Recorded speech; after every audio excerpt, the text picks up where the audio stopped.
Hi, welcome. I'm taking the reins on this one. So this is our third part on our co-regulation series. And today we're going to talk about how to co-regulate with your partner or spouse or good friend or people, not groups though. We did groups on the last one. So let's talk about first, just real simple in case you missed the last two. We're talking about co-regulating. In its simplest form, co-regulating is two people syncing their energy up. And we're talking about it in a positive way that, like, if I was really anxious and stressed and Meg was calm, I could borrow Meg's calm and like breathe with her, or she could give me a hug, and then we're consciously bringing me into a place of more peace. And that's co-regulating or syncing up. infusing. Yeah. And you can do that through touch. You can do it through your words. You can do it with breathing. You can do it with tone of voice and tempo of your speech. Is there one more? Present, just your physical presence. Okay. That's my favorite one. So our goal is to sync up before the world rushes in. That's what your little thingy here says. She's reading little notes we made. Simple practices: stop and hug for 20 to 30 seconds. I do that all the time. So let's backtrack, because this just occurs to me. In a general conversation, let's backtrack a little and talk about regulation. Because we've talked about this like through some other episodes, because this wasn't language. We didn't grow up with this, right? Neither did you. When you're really stressed and feeling anxious and like, oh my gosh, I'm so just really stressed out and I can't get all this stuff done, and you're feeling all this pressure, that's dysregulated. Okay. And like the state that we're in right now, we're present. I don't have any stress in front of me. I'm just feeling nice and like present with you. That's regulated. So in general, if I'm feeling stressed, I could do things to regulate myself. And then what we're going to talk about is how you could support your partner or vice versa in helping you regulate if you're stressed, or how you would match up and like regulate together. How about someone that has lived in that space for most of their adult life? Right. Because the second you did this, all I thought was like, I know so many people that are stuck there. Yep. And so what we're saying might sound scary because it's so new and unfamiliar, and that's okay. And it causes me to take a deep breath just thinking of that. Right. For sure. So at a minimum, it might be new for you to even think to yourself, like, oh my gosh, I could take a deep breath and calm myself and have some responsibility for where I'm at with my own, right? It's possible. It's a thing. Separately, then we're talking about, and it's kind of like we've talked about in other episodes, it's having an intentional conversation with your partner or your people, like, hey, let's start to learn about this and see if we can use this as a positive thing to help each other better manage our stress. I love that behind us. My neighbor is shoveling. And he's got Christmas music playing. I love that. Can you see the snow up here? Is it still snowing? It's not snowing. Oh, it stopped snowing. Well, it's okay. It's okay. Okay, so some ways that yeah, and also this is considered the work. Like when people say, are you doing your work? This is the work. Is learning new things, understanding them. We use this word a ton, contextualizing. Contextualizing means like, okay, wait a minute. What does this mean? How do I use this? How does it look different in different environments? And then practicing the things. And this is super important. You don't go use this one time and then you totally know how to do it forever. Right. You will practice things that you learn anywhere for the rest of your life. Yeah. And kind of like a couple episodes we talked about, we went to an event and we were all dysregulated and stressed out, and Meg was like teasing me, which was like an old coping skill. For the rest of your life, you will work on things. Right. And when you do not have a handle on yourself and you're feeling anxious, your old things show up faster, right? But the more that you kind of stay present in yourself, it happens way less. But my point is just that you're going to practice this shit forever. And it's also, it becomes crystal clear when you stay in your practice, or stay in your practice for a little bit, move, you forget, things happen, and then you come back to it. Like that's all part of the journey, right? And like for me, the last couple of weeks trying to get ready for coming here, all the gifts, all the things, getting sick, skin issues, all the things. Basically, for me, this is self-care. Mm. And when I'm not taking care of myself fully, then all the garbage comes forward. Right. And so then it's my overeating patterns, all of these other things start coming forward, which that doesn't feel good leading Right. up and into the holidays, but it's like, okay, But that's a good point. take a breath. Yeah. Have some affirmations for myself, right? Daily things, little meditation. Maybe it's not 10 minutes, maybe it's only 2 minutes. Like, what are the moments to take a beat and then offer that to other people? Right. Because I do feel like my gift is I'm a light. You know what I mean? Like, I'm the It's true. It's true. So how do I stay in my light? Yeah. And then this just occurred to me when you said that this is also a tool. You being clear about where you are. Mhm. When she got here, I'm like, oh, I can feel I'm right on the verge of like not feeling well, and I just need to rest a ton. Us being aware of where the other is, we then can use that awareness to co-regulate more. Right. And Right. pivot. Right. So if all of a sudden there's more stress, it's like, hey, do we need a minute? Yeah. We're going to leave here. People are coming.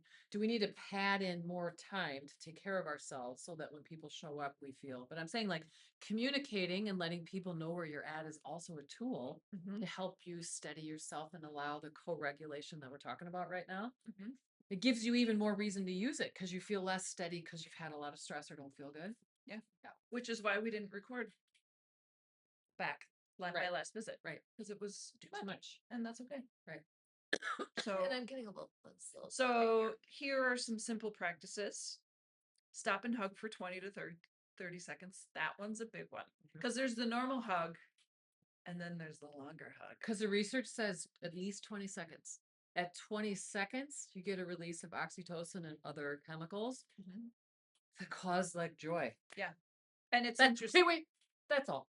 Right. Just chemicals that cause joy. Well, and with what is interesting with those that are participating in Yeah. this, it's just like Yes. like literally Right. with those that aren't comfortable or it's too much or they're not able to meet you there, it's Right. or it's Right. it's just Right. removal. Right.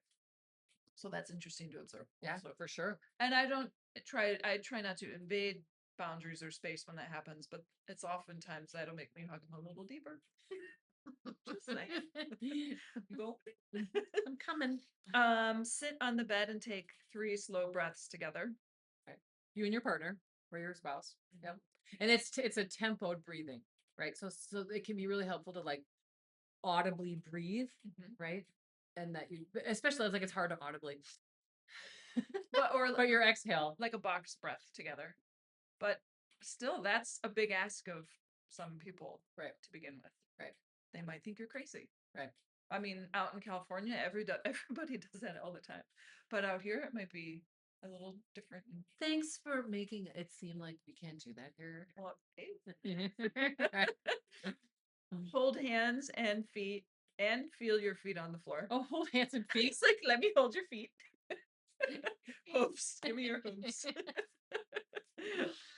Which, right? That's make eye contact and soften your shoulders. Mm. I think if we hold hands, make eye contact. Wait, this is how you do it. But then some that are like simpler that you don't even think about this. So like for me, my partner, I typically snuggle into him or he's on the outside of the hug, right? That whatever your comfortable form is, if you snuggle and lay down or you're standing, that you just allow yourself to get into that form and just hold the form. Yeah. Right. It's like, oh, let's go lay down for 2 minutes. And my partner and I will do this a fair amount.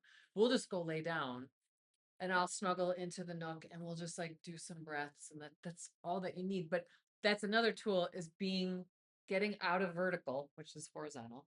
Getting out of vertical gets your brain to calm down and gets all these automated parts of you and all your automated muscles that support you. They all shut off when you lay down. Mm-hmm. So that's like doing this stuff when you lay down is even better. Come on. She shut our little notes screen.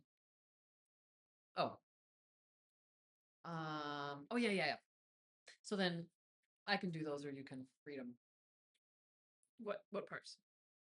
So the next thing is just real simple. Because this tool is going to be new to most people, it's not like you'd be like, hey, spouse, we're going to do this. And I go, yeah. And you're going to do this, the hold, and you're going to breathe, and it's great. You can just use some verbal prompts, and you can say things just as simple as, like, I just want to make sure that we're on the same page before people get here. I want to make sure we're on the same page before we get out of the car. Can we just take a breath? Is there anything you want to unload or anything you want to say? And that those conversations alone and your words are regulating, right? Yeah, and the car is a perfect place. Yes. While you're putting your shoes on, getting your keys, or Yeah. Transitions, or before everyone gets there, right? for sure. For sure. Yeah, you already said those. All of this matters because it prevents one of you from holding all the regulation, which turns into what? Resentment, shame, Right. judgment, Right. deep repression. Right. So this is I'm gonna hold on to this our whole relationship, and every Christmas you get like this. right. Ah. This reminded me of a tool that you could use here. Brene Brown, and I might not be saying this perfectly, but her and her husband will say, like, on 1 to 10, where are you? Oh, yeah. And whoever's higher, which means like I feel more settled and grounded, is gonna take more responsibility for the regulation. So like if Meg was like, oh my God, I'm at a 2 and I'm at an 8, I'm like, I'm at an 8. Just us each saying the number of where we are creates some like, okay, I got this, right? Totally. And so then it's not my job to take care of her, right? But also we're in commitment that we're going to co-regulate for this party or for this gathering. And so then I'm just slightly aware of like, so I could just come up to her, and if she kind of looked, I'm like, are you okay? And she'd be like, no. I'm like, go upstairs, right? Do you want to hug? Go upstairs, right? Right. But that I could support you in that way only because we're committed to it, which is different than being codependent. You can go back and watch those episodes. Codependent would be, we didn't talk about it. I'm like, she's stressed. I gotta manage that because if she's not calm, I'm not calm. No, that's not what I'm talking about. We have a shared agreement to sync up and support each other so that we can enjoy this gathering more and experience more connection and joy. It turns connection into an intentional act, not an afterthought. I love that. Right. Right. I feel like that's everything. Right. So I'm going to reiterate this. The point of this is that when we are regulated or steady and I'm centered in myself, I'm more present. And then who cares about that? Who cares? Because then we get more real connection. We get more vulnerability, which can look like sadness. It can look like grief. It can look like joy and happiness. That's where magic happens, is when people feel safe.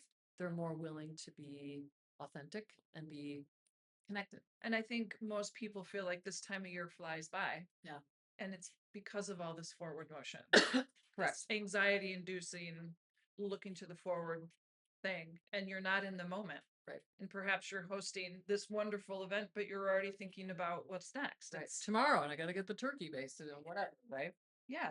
So these tools help you lock into this. Right. To enjoy the moments that you're creating. Like that is the point. That's the point. Right. Right here. Right here. It gives us gives permission to slow down without explaining or justifying. Right. Amen. Right. Okay. Okay. Mic drop. So, thank you for being here. Take this into the new year and we'll catch you on the other side of 25. It's going to be a good one. The fire horse. Bye.